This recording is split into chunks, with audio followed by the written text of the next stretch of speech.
What's up, everybody, and welcome to another episode of Business and Biceps. And you better wake your ass up, because on today's show, you're either with me or against me. Right, John Fosco?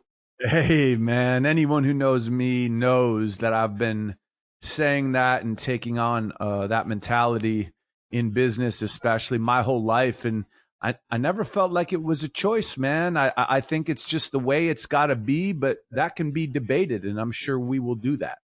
Yeah, when you brought this up, this was interesting because I was thinking about this, and I always kind of voice about not as aggressive as yourself, but I think the same way. So I'm excited to kind of go back and forth with this one with you, Johnny, for sure. Absolutely. Hey, it's brought to you by Square, and we just ordered our Square POS the other day, right, Fosco? Yeah, man. I'll tell you, like we were saying before the show, I think one of the most unique shopping experiences is when you go and you check out, whether it be at a restaurant or a cafe or wherever, and there's that big Square tablet. You sign it, you tip, you hit no receipt, and then you just flip it back to them. I know it's a very basic thing, but even as a consumer, I feel a little bit of enjoyment as opposed to signing this old school receipt. So yeah, we're launching a new business, and obviously Square is the leader in that field, especially for point of sale hardware and processing and all that. And what better piece of equipment than that? Yeah, make sure you guys go to square.com/go/biceps today to check them out for more information. We love Square, and we are partaking in the Square phenomenon. They have so much stuff. Yes, Square phenomenon. That's, you like that? Hey, it's a hashtag. It is a hashtag. All right. Well, John, I don't think we can go any further. Okay. Because it's time for Let's do Q&A in Butt Life. Let's get it fired up right now. Come on, come to the stage, Butt Life. Yes, everyone, keep on sending us questions at Biz and Biceps on Instagram and Twitter. That's BIZ and Biceps on Instagram and Twitter. Send it to the DMs. If we use your question on the air, we'll send out a free T-shirt for you. First question. Butt Life Q1. There we go. I have been given additional responsibilities and territories at work. I have not asked for a raise for the additional work and responsibilities. I want to make sure I'm set up with the numbers and results before making the case. What are your thoughts? I have been reading conflicting information on how to approach the situation. I love your thought process, because just because you got additional responsibilities and you have to do more doesn't mean that you have proved to the company or yourself that you are capable. It sounds like you're mentally capable, and it sounds like you understand that the time to go in for a raise is when you successfully take on this additional responsibility, and then you hit the ball out of the park and you let the numbers back that up. Because then when you approach your boss, you're like, okay, here's how it was, here's how it is. If you just walk up and say, you gave me more responsibility, maybe they'll give you a small raise, but at the end of the day, you have not proven that you are better in that position than the person who came before you. So I love where your head's at. I believe you got to prove yourself, and then you go in for a more serious raise. You know what I love about this, Johnny? This is an unentitled thought process. Sure. Which is not fucking normal nowadays at all. They Correct. think, yo, I got this more responsibility. Where the fuck's my money at? Well, like you said, you haven't even proven to yourself or to them that you're even capable of it yet. If you go through and murder this thing, mow it down, crush it, they're going to want to pay you more money. That's an easy answer whenever you ask for it. And they'll probably look at you for the next thing when you're in conversation. So I think and love this thought process. It's a lot of what we bashed people for last episode. Right. We are commending this guy. And if you operate like this, you're going to fucking win. I love it. Agreed. Next. Well, FQ2. There it is. Question for the podcast. What is the best way to scale a new HVAC business, and how do we stand out with our advertising? So not a lot of detail, but the best way to scale, I assume you're asking that question because your sales are increasing and you're growing your business. So you're reaching out to us based on the fact that you started this thing, and this is all hypothetical thinking, but I'm just taking what I have. You started this thing with yourself and maybe a partner, maybe one other employee, and now there's more work than there is people, and you have a backlog. And I don't want to give super general information, but I don't have the most specific. So what I would tell you is, we talk about it all the time on this show. You know, if there's somebody who has a good attitude, who wants an opportunity, snag as many of those people up as humanly possible, because in the HVAC world and that style of business, it's just all about turn time, right? If I need you to replace my HVAC, man, if you can come in a day and do it versus 2 weeks and do it, number one, you're probably going to get my business. Number two, you are going to make more money because you're turning around way more jobs. And the only way to turn around way more jobs is to have way more good people backing you up and good labor. So I would really zero in on people who want opportunities and people who have good attitudes. Man, I couldn't agree with you more on this answer, John. I think that trades are becoming extremely valuable currently. Again, there's a lot of talk of, people that don't know what they want to do, to find a person that just has a good attitude, wants an opportunity, and is willing to learn. If you really tighten up your system of how you operate and teach people how to do things, think about what we've done with our businesses. We found quality people that want an opportunity, and they fill a role that might not have been like their dream job out the gate, but they just want to get in the game and learn, man. And so I think if you can find quality people and have a great system to teach them, and then on the flip side, the marketing question, look, I historically had talked about a HVAC company that I fucking hate locally that did me wrong, took my money, gave me a shitty product. But one thing I will tell you about is their marketing is fucking solid. And that's why I gave them a shot, because here's where they market at. And this is what you should do. Every town has a Little League baseball organization, soccer organizations. There is a sneaky amount of people that come to those fields every day, that even if you don't have children, like I do, so I'm there. I spend so many hours staring at the sponsors in the outfield, at the teams I play on their shirts, and it is a nominal. I'm talking $200 a season to sponsor a team, and probably another $200 a season to be on the fucking outfield fence. And this company that I dislike, and I'm not even going to mention because I would give them no pub, is everywhere. I bet you their marketing budget in this baseball league is probably less than a couple $1,000s. And the amount of business they get from it is, I bet you, astronomical, because that's why I called them. And I'm obviously paying attention to marketing stuff. So I would really look at your really local stuff where there's a lot of families and kids coming through, because that right there is a low cost, but I think a high yield for marketing for a business locally like yourself. Next. Butt Life, Q3. I wanted to ask, how should I go about getting past my, quote, dumb fat boy college football player eating habits? I seem to have a mental block on this. Yes, I know this question will likely get Fosco all on my ass, and honestly, I'd love that. Let me have it. Oh, hey, buddy. Hey, no switch hitting on this show. So, yeah, hey. Well, I'm not going to get all in your ass, because I think depending on, let's say you were a lineman or something in college, you got to eat and you got to overeat, and you have to maintain a certain size, and everyone's genetics are different. If you needed to be 300 pounds or 290 pounds and your frame and your body just isn't having it, you probably had to put on some fat so you could be on the field. I get it.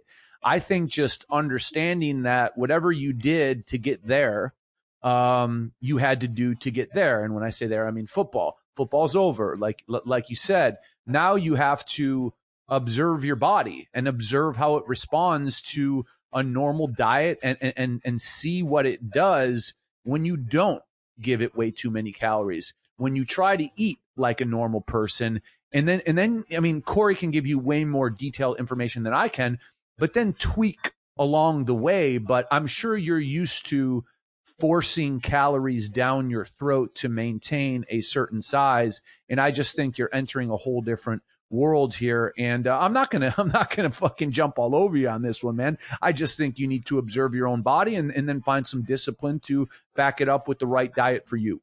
Yeah, I'm gonna piggyback on what you said at the end, John. Is it's a different kind of discipline, basically. Like there is a lot of people think, oh well, fuck, I can just eat everything I want, blah blah blah. Well, there's a discipline that's related to that because that was your goal, which was, let's say, play on the line at your college. You have to carry the amount of calories to keep that weight at a certain point so you don't get pushed around. The problem with that is to get that many calories down the hatch, especially at that age, is not normally a bunch of quality calories because you're young, you're eating everything in sight. There's less discipline associated when you can just eat everything that ain't tied down. Where people have a hard time transitioning is you need a new set of goals. It's not to play on the line at Ohio State anymore or wherever you played at. It's now, hey, I don't want to have a fucking heart attack when I'm 40. I want to get my weight down. I looked at a guy like Joe Thomas, who played for the Browns for like 15 years, who walked around at 3+ whatever. Now he's in broadcasting, he has a different set of goals, and now he's like a lean 250, 260. And I think at the end of the day, you have to readjust what you're about. And there's a hard transition, whether you play professional, high school, college. I have a lot of people that come to me that are in this kind of thing. They don't really have a group to train with anymore. Their goals are quite different and they struggle with that transition. I think you just got to really set up and say, look, I need to create more discipline, but it has to be around something that I want. And at the end of the day, most people that eat like this and had a body like that, what it took to be there, your confidence kind of goes with that too. And most people aren't as confident when they look that way. You're going to feel better, you're going to look better, but you gotta set some new goals for yourself. And that's just really what it comes down to. And you're going to get laid, guy. So you're going to get way more girls for sure. Or if you're married, you're going to just get more action at home. You're just going to get laid, which is awesome. That's what I heard out here in the streets. Yeah, and hey, you could do it in the streets. You could do it anywhere, your car, wherever. All right, so great questions, and yeah, great questions. Hey, people have like changed their questions a little bit since the last 2 episodes, John. After they're hey man, I ain't trying to hurt anybody's feelings. I'm just trying to give you a dose of reality, dude. And I got no ill will against that guy. He had to do what he had to do to play football. Absolutely, it's just a shift in disciplines and priorities. All it is. So, without further ado, I believe it's time for Fosco's World. You know what, Cory? What, John? Every time they announce me, and I believe they're announcing me from thousands of miles away, and obviously everyone can hear it, and they cheer for me, it just gets me ready. You know, it gets me ready to provide our listeners with a quality topic to listen on. So I know they're ready, Cory. Are you ready? I'm fucking ready, Fosco. All right, good. Let's go. All right. So today my mind's been in a couple different places. I've been kind of volleying back and forth what I want to talk about. And I'm going to go in on something that fits into all facets of life. And I'll try to break it down the best I can. And I just want to talk to everybody about the value, right? This is in my world. The value of doing your own research, having your own ideas, and having your own opinion. We talk about a lot living in a lemming-based society, basically. You turn on the TV, you go to your channel of choice, and what's being spit there, you believe to be fact, and then you go and you are a megaphone for them. Or that could be, you go to a gym, you work out with certain people, and you believe that's the way it is. And as opposed to doing your own research, developing your own ideas, you spit that as fact. You go and you work for a business, and they tell you this is how you do business, this is how you service it, and you think there's one way to do it. And then you model it after that. Everyone's going to be in a system, right? Whether you're a student, whether you're going to a gym, whether you're going to a job, and you're going to have to adapt to that system. But I believe that for anybody to bring value consistently, and we're talking about individual value, you always have to be researching. You always have to be looking for answers that are not readily available, that are not taught to you. And essentially, by doing that, you are allowing yourself to be the de facto last word on a certain topic. Because let's say I'm trained a certain way by a business to do one certain task, and that's it. Well, I need to go beyond that, and I need to study more, and I need to research more everything that company does. Because if I do that when I'm doing my job, I can not only do my job very easily, but I can do so much more. I can take more ownership, and I have more awareness of what's going on. And I believe too many people get too comfortable simply hearing what they're told, taking it as fact, and then acting it out. And what I want people to really zoom in on is when you do that, when you're just one person who takes in information and spits it out as fact, you have no individual value to an enterprise, to a business, to any institution of higher learning or anywhere where thought is shared. You have no value because all you are is repetition. You are verbal repetition. Now, to the guy who goes out and researches things on his own and learns on his own and has his own opinions, right or wrong, his own thoughts, tests things on his own, is always seeking for more, well, that guy or that gal can actually bring something to a conversation that is outside of the scope of what people are talking about. And these are things that people may not have heard. And these are things that could potentially change a business. But no one's going to ever prompt you to go outside and go for more information. You have to be internally driven to always know more. And it's not because you want to be right. This is a very important distinction. This isn't about wanting to always be right. This is about wanting to have the most knowledge in a certain field, in a certain area. So everything you do, if you're in the room and you're talking, you have fucking value, right? This show is fucking about business. Having value as an individual can be transferred from one company to the next because you have trained your mind to always seek information. And when you do that, you are not just someone who got trained by Starbucks and has Starbucks values like 89,000 other people. No, you're someone who fucking understood the process of how Starbucks sourced the beans, where they source them from, what they pay. You dug deeper. You did your research. Now you are worth something to the coffee industry. You are worth something to Starbucks competitor. You know what I'm saying, Cory? This is something that I believe people just don't question. They think they should take a set of talking points, learn them, follow them, and that's their job. You can stay employed that way, but you will never have an increased value that way. Yeah, this is real true to kind of my initial craft, John, of programming, like so true. So think about it like this. I always challenge myself to think individually and test things outside of what I was taught just because I was always curious, right? I never took it as this is the only way. So think there's massive amount of information that I had read on a guy like Arnold Schwarzenegger. And then when I got to learn from him personally, even though what he told me worked for him, I still didn't take it as the Bible and that's it. Louis Simmons, the same way, godfather of powerlifting, right down the street in Columbus, like done some amazing things, but I still didn't take it as the only way. I just think that you have to make yourself have value from everyone else. Anybody can just respit information. But when you're trying to be a leader of a craft or a space, the way I always challenge myself was like, how can I challenge the norm? One, with no drugs, to attempt to get a drug type of like effect through natural techniques, meaning from training techniques, from supplements, from food, from everybody that I learned from, including Mario Di Pasquale, had a huge amount of drug knowledge. Like all of the guys that I learned from that were looked upon as the top a tier of their individual areas all had a drug component to them. And so I would be like, all right, I see this, and this works.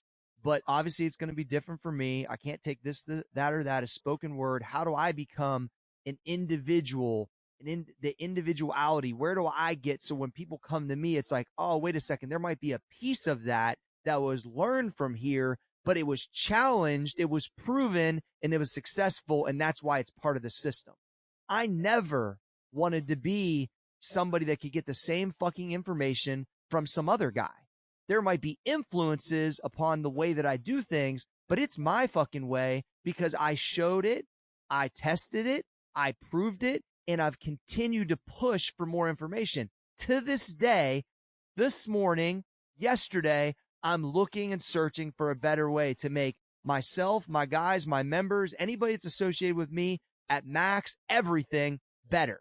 Is there a better way to do it, a faster way to do it, a more safe way to do it, a better way to taper for meats, a better way to get stronger? Everything. I'm always testing it. That's why when motherfuckers say this is the only way, it's not the only way. So that's why you have to always look, especially if it's what you do, right? If it's a hobby and you're coming through and you don't really have the extra time to do research, you're looking for a better plan, you see whether I do it this way or that guy does it that way, I get it. But when it's what you do, motherfucker, this is what I do. If I'm not getting better at it every day to be one of the best people on the planet at it, which I want to be by the time I'm an OG, then I better be pushing the envelope myself with my guys and the shit that I do. That's it. And so when you come to me, you can't get this shit nowhere else. That's how I became a multi-million-dollar producer of what I do, because it's me. You can't fucking rip it off. You can try to imitate it, but it ain't going to be the same. And that's where you get that individuality that is next level. It can't be just some repurposed bullshit, John. Yeah, I agree. And, you know, for all the listeners, it's like, okay, how do I apply what was just spoken about? And the way you apply it is being serious about what you do and understanding the conditions and the playing field that you're on. And if you are an employee in an office, I always talk about this, man. That is your competition. How do you beat them? Knowledge is power. Knowledge is power. Doing research about what, let's say there's 140 people in your department. Being the fucking biggest student of that department and what that department does and how it functions, and digging in deep and on off time and weekends, finding out how other companies that do similar things operate. Like, all this information, it may not be applied, but it may. And if you can bring it to supervisors, if you could bring it to people above you, dude, you're showing that you're constantly in search. And as a businessman, I can tell you this: I never want to be the same guy I was yesterday. So how do I prevent John from being the same guy he was yesterday? Continuing to search for better ways to do sometimes the same things, and also great ways to do new things that I have yet to try. It is a never-ending process, but none of it involves taking other people's opinions or thoughts and repurposing them. All of it involves taking my thoughts and testing them. And, you know, just in closing, please do not be the one who puts yourself in a box and wonder why you have been stuck in the same place for 10 years. No one is going to tell you. No one is going to tell you on weekends, go research this, go do that. But you have to know to be a fucking master of a craft, or to be a boss in your field, or to climb to the top. You have to know that your knowledge is the only thing that creates that. Sure, you can look at the rich kid who gets somewhere on circumstance. We're not talking about that. We're talking about people who work their way up. Knowledge is how you do that. And then once you find out what works, It's the application of that knowledge that makes you valuable. So, Well said, Tony. Well said. I think it's just really important for people to understand, to continue to be a student. But with that said, let's make our way to Cory Gregory time. Hey, all right. Hey, great topic, John. Really good, you. man. Thank you. Appreciate that. So I'm going to talk about how I beat you today. Not you, John, but metaphorically you. Right? Okay. No, it's not directed at you because that's not how I beat you. But the thought came across my mind as I was coming home from the track this morning after lunging 800, and I was just thinking, like, what is something that I can talk about on the podcast today that I might have mentioned before, but I could go in a little deeper on why I believe I've continued to, one of the main contributing factors of why I was able to come up out of my situation and do what I've done. And I'm not even obviously even close to finished yet, but what's the thing I think that's extremely valuable, and it's an intangible to me. Well, I'm going to tell you some things that it's not first. You ready for this, John? I'm always ready. It's not my 4-year degree.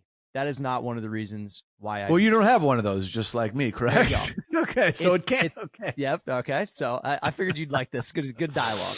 Oh yeah. It's not my world record that I have in lifting, John. That's not why I beat you. It's not. I don't even have the biggest biceps on Business and Biceps, so it's not my bicep size why I beat metaphoric you. Yeah. It's not my abs, because there's a million fucking Instagram dudes with abs all over the place. It's not because I'm funnier. It's not because I'm smarter. It's not because I had some silver fucking spoon of genetics. That's not why I win. But I'll tell you why I win. It's because my service beats you, motherfuckers. That's what it is. Andrew Carnegie, chapter 7, I believe, I go the extra mile every fucking day for service all day long. And it's at such a level and so normal to me now that I don't even realize that I do it. But going out of the way, answering every DM, every email, even the 4 extra questions you asked that I don't want to answer, I still answer. I try to always say, no matter how big things are, no matter how successful they got, no matter how fucking big time or busy or whatever, that at the end of the day, every person that supports Max Effort Muscle, Cory G, this podcast, the new business that we're working on, Johnny, everything that we do, they deserve the utmost respect, time, and involvement from me if it's possible. Now, I understand at a scalable level that seems difficult, but guess what? I've seen a lot of sales in my day, and I've still been able to do it because I believe this is how I've won, because I already explained the ways that I didn't win. Those aren't the intangibles that make me me. It's because when you ask me, Cory, how do I take the fucking fat burner for Max Effort Muscle? And I respond in a short period of time, just like you texted me exactly how to do it, then you're going to support it. You're going to use it. You're going to get results. And then you're going to talk good about it. Guess what, motherfucker? That's how I win. That's how I fucking beat you. And guess what? Y'all are tired. Because I've already told you I ain't fucking tired. I'm still doing it. It doesn't matter how many 100,000 people I got, how many millions of sales we've had. I'm still fucking beating you. So bring it, motherfuckers. That's what I want to tell y'all today. Keep bringing it because I'm not tired.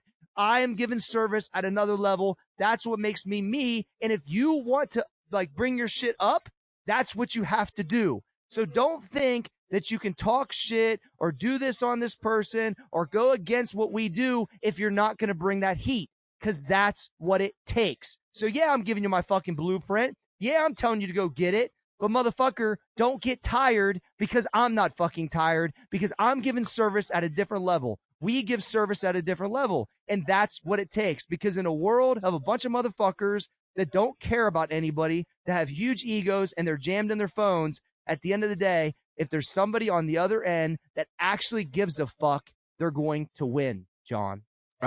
Listen, I agree. And whether you're trying to compete or trying to learn, I think that, the point is very similar.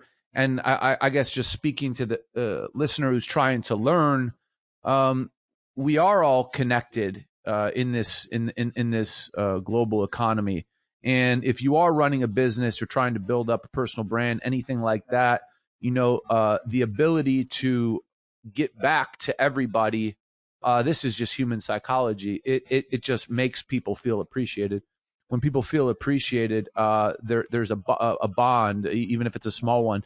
There's a bond that's created. This is not reinventing the wheel, like Cory said. No, it's repetition, it's consistency, and it's commitment to one facet of business. So if you are in a business or you are in a position where this type of interaction is going to benefit you, which in most businesses it's always going to benefit you, it's literally doing it like you don't have another option, like you can't not do it. And it's so rudimentary.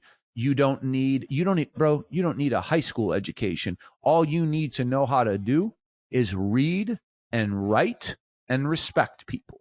So there it is, John. It's the importance of people, dude. They're the ones of why your business is going so well. I mean, that's what I never understood. Like, how could I think that I'm so fucking sweet that I can't get back to somebody because they actually need information on how to support my business? Get the fuck out of here, dude. People are tripping on this shit. And it's like, what? Because you got over a fucking 1,000 followers, you can't get back to somebody because you're so busy? Dude, I've been tripping on this forever because a lot of people like just do not get this. You're never going to lose when you take this serious. And you don't need to have some crazy education. All you got to do is respect motherfucker and have some gratitude, for God's sakes. Yeah, it's we always talk about, what service, and this falls obviously clearly under service, but service is a lost art. And how do you if you're starting a business, if you're a young entrepreneur, how do you differentiate your company? Sure, you need specific things to the marketplace or the vertical that you're in, but beyond that, I would say the number one thing is service, because nowadays, like Cory was talking about, ego is first. Ego is first. Ego is first. And if you understand that making people feel connected to you is how you continually bring them back, and when they come back, they come with friends, they come with relatives, they come with family members, and it's all based on a biblical principle, right? Treat others how you'd like to be treated.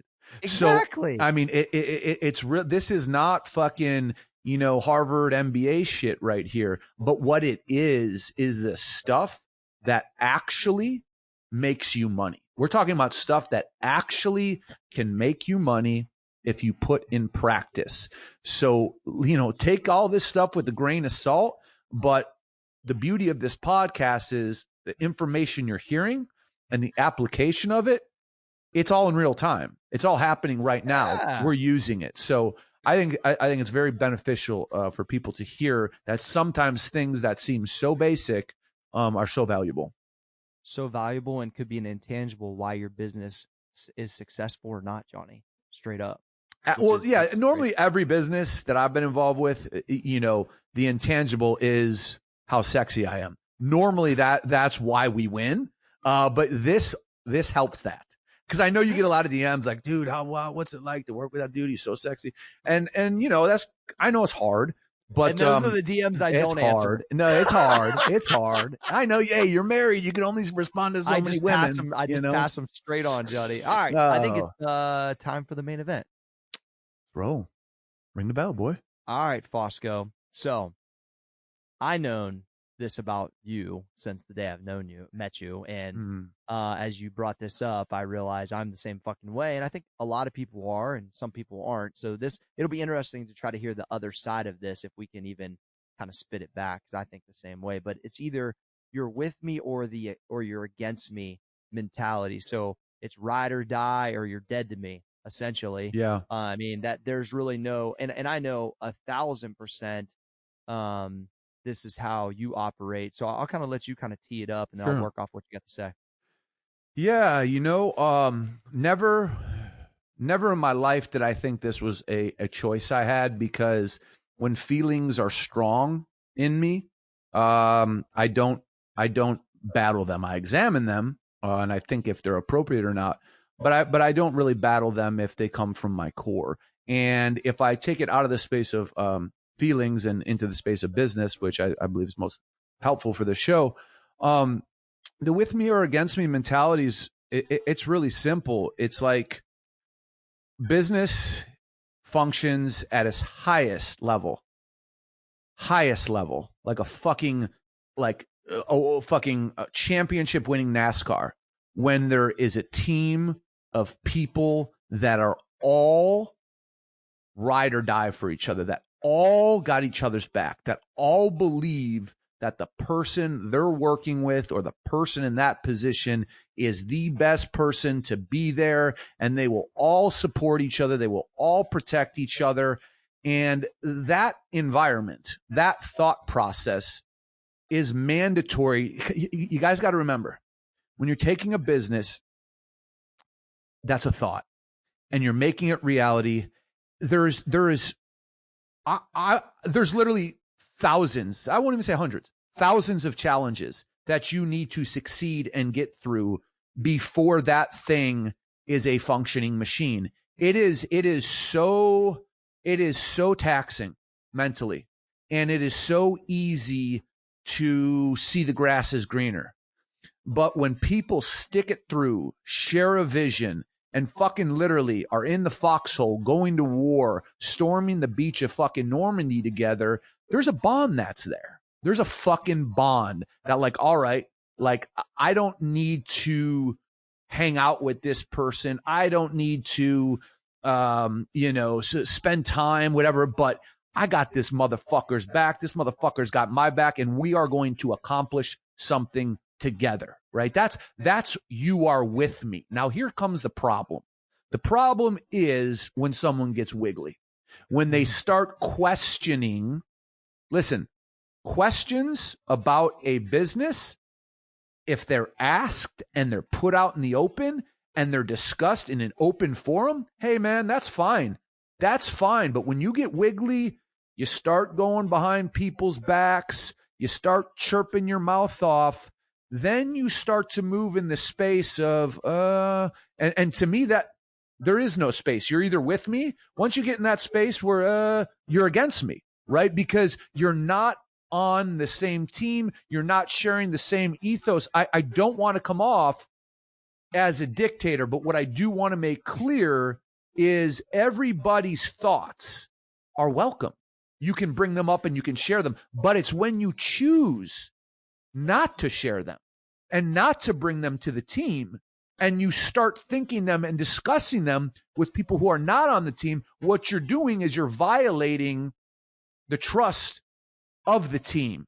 And then you are against me. And then literally, I don't want to know you, because when you are on my team, I'm willing to literally do anything for you. Literally. But that dude, you get one token for that. There's one token. That's it. One token. If you put that bitch in the arcade and you lose, it's gone.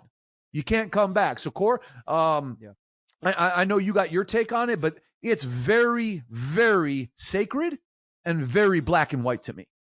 Yeah, you know what, John? I've been thinking about this since you brought it up, and we're real aligned like this. It's so funny because we just articulate things so differently, right? And I think because you're just an aggressive fucking dude, the way you kind of come off, but I say these things in such different ways, but I believe the same thing. I think at the end of the day, it's like I use that same term that you just used, wiggly. I see motherfuckers getting wiggly. I can see it a mile away. When you're a for real ride or die, you're learning, you're busting your ass for the business, you're on my squad for whatever it is, I can feel it.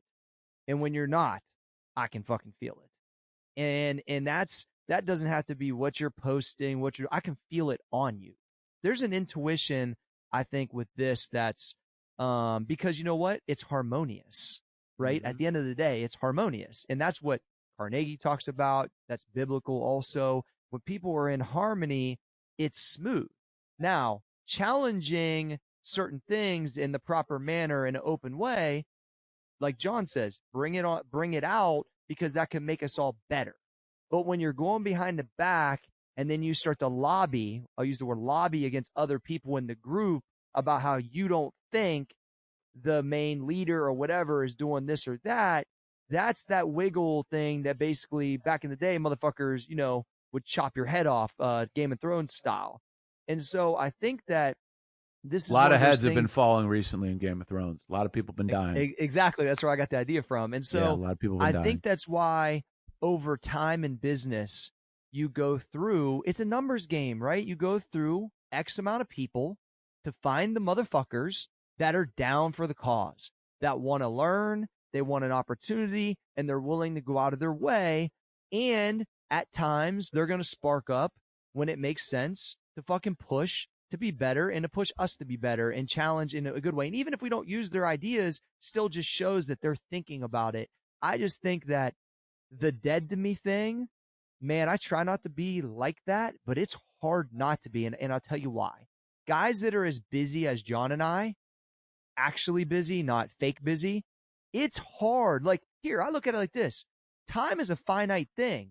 John and I know how much value, like what our time is valued at this point of our career. And motherfucker, if you ain't contributing to the cause in a harmonious way, I ain't got no fucking time for you, because I'd rather spend that time like I did last night, having dinner with my 8-year-old son and talking to him about what he did on the playground. That's more valuable to me than me talking to your punk ass because you ain't involved in what I got to say and you're behind my back being fucking Piggly Wiggly board game. Piggly Wiggly is it's a grocery store in the South, Cory. They have a pretty good reputation. Okay. Oh, sorry. What was the board game? I thought there was a board game. Sorry. Yeah, maybe sorry. Monopoly. Either way, maybe that was a bad reference. I don't know. Yeah. So my thing is that I look at it literally like that. When you have multiple businesses, projects, competing, family, I got all these things pulling at me that have to be very strategically done to make it all work. And if you're a person that doesn't fit in there, and on top of it, I feel that you're wiggly, motherfucker, I ain't answering your call. I'm not spending any time with you. It's not worth my time, which means you are officially against me. So this is, so if you're listening and you're trying to say, okay, how do I identify?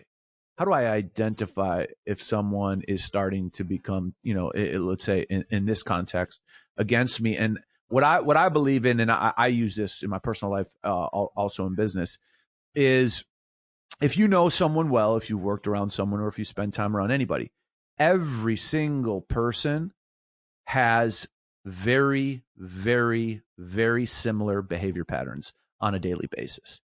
The tone of voice when they speak to you, the way they answer your calls, the way they interact with you, right? These are patterns.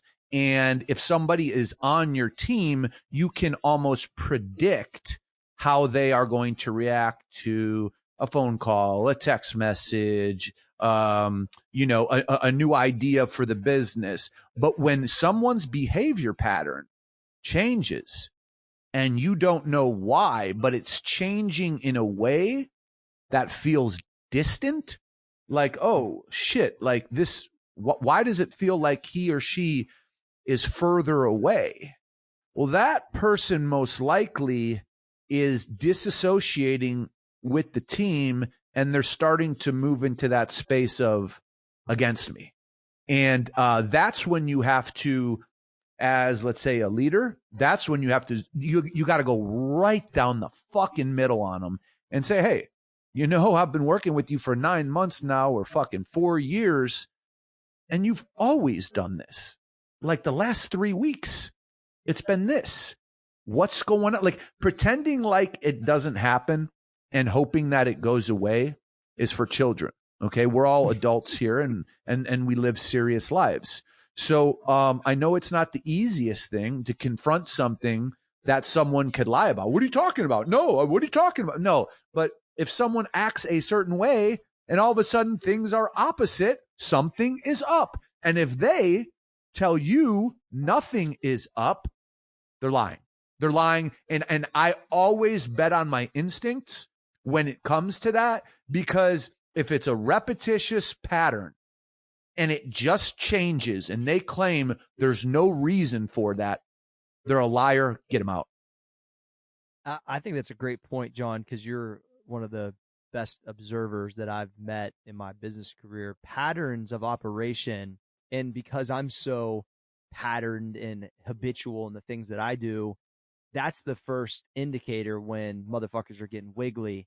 And here, if you're a wiggly motherfucker in your situation, you're listening to me right now, the person probably knows. So keep that in mind. You can't hide it. No. Right, John? I mean, you can't hide it. Most people can't. Unless the other person doesn't want to see it because they don't want to deal with conflict. Yeah, exactly. But at the end of the day, most motherfuckers that get it will feel it. They have an intuition. They're in that position of leadership because they probably have these intangible things that we talk about here. And this is what I love about this show, John. Your point, my point today in our segments, this thing, these are all things you cannot get but from the actual practical operation of business. This is not some MBA fucking bullshit. This is real, actual interaction with people in business situations and how you deal with it. This is what can make our listeners so much better, dude. Like, you have to put this stuff into practice. This is why we do this. This is why we're us and continuing to get better. These are the things that make the difference. Huge difference. And what I hope happens often with the listener is they hear these things, and then immediately, this is what I hope, something goes off in their head. Oh shit, this reminds me of this situation of mine. That's what we're really, I believe, trying to do, because these topics we bring up, we don't bring them up to talk about our lives. We use examples in our lives that we believe are broad enough to relate to you. And from experience, not saying we're the most experienced in the world, but we've done some things well. From experience, these are fucking real tips that are tried and true and are consistent across the board. And the one thing I don't want people to do when they feel this is I don't want them to profile the relationship. And here's what I mean. If someone is getting wiggly or you think they're moving out of the space of with me, don't say that's my cousin. Don't say that's my girlfriend's brother. Don't say that's my brother. Don't say that's, my sis. Whoever the fuck they are in business, they must be treated the same. And that is a challenge for so many fucking people, is treating people uniform. Here's a guarantee. You will never be respected. Now, no one will tell you this, but it's a fact. You will never be respected by the people you lead if you make it clear that there's a different set of standards for one person versus the rest of them. They will never respect you as a leader. That's a cowardice leader who bows down to somebody simply for whatever reason it may be. So if it's your brother and he's fucking up and you fucking can someone for can your brother, dude. You can still love him. He can still be your brother. But in business, dude, I'm telling you, these ethics, these guidelines, they're absolutely non-negotiable. Hey, Fosco, this is why, the person who taught me the best customer service in my life is my mom. When I hired her for her job to be my customer service on my website, this is what I was scared about. I was like, what if in the case she doesn't do well and then I got to fucking fire her? That would be the worst situation of all time. that would be rough. Firing Luckily, mom. she's done amazing since 2016, but I was really concerned. I wasn't concerned about that because I saw how she worked, but what in the case that something's changed? I don't work with my mom. You know what I'm saying? It would have been terrible. Luckily, it's worked out well, but that is true though. I thought about, what happens if she does a shitty job and it hurts my business and I have to literally get someone else to do it? Like, how does that happen? So I would say keep her on the payroll and say, Ma, you don't got to work no more. Say, hey, you're retired. I'm giving you a fucking 401k. That's probably exactly what I would have had to do. Yeah. But the good part about it is there's a value when the contribution is at the level and it works out, but it doesn't work out in those cases very often. That's kind of an outlier. But at the end of the day, I think that I'm proud of this show, dude, because people can put all of this stuff into play right now, John, and not enough people And that's why we're Business and Biceps, and we do something different than everyone else. Do what we do here, because guys and gals can go right out now. Yeah, there's no fucking rented jets here. Come on, we don't man. pose in front of green screens. We don't do any of that stuff. I just think that they can literally say, here's where I'm proud of us, right? When I get messages from Business and Biceps Instagram or on our personal that says, I ran into this situation I've never seen before, but I heard you and Fosco talk about it. I knew exactly what to do.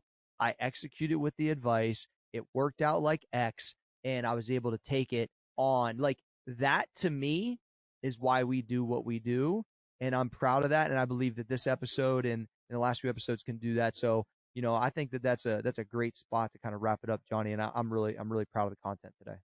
Yeah, absolutely, man. I think there was just 3 heavy topics that people can kind of grab and listen back to. And yeah, good shit, man. Good shit. Hey, it's brought to you by Square, John. We just got a new Square system for our new business. You talk about that process. You feel amazing when you use the Square POS and it flips around to you, right, John? Dude, if you're a business owner and you have some sort of physical location, even if you don't have a physical location, but I'll speak on a physical location, just Square's kind of like into the next century technology-based approach with their hardware.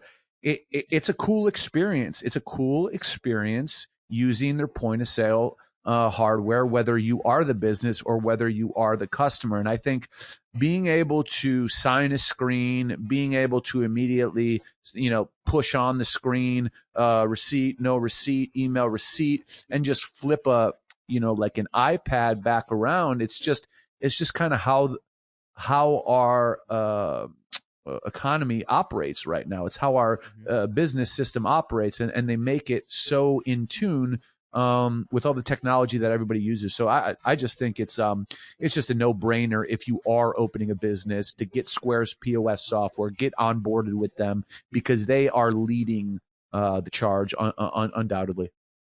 Absolutely. Go to square.com/go/biceps today. All right, Johnny Fosco. Johnny Fosco! Can the podcast be stopped? The podcast can't be stopped!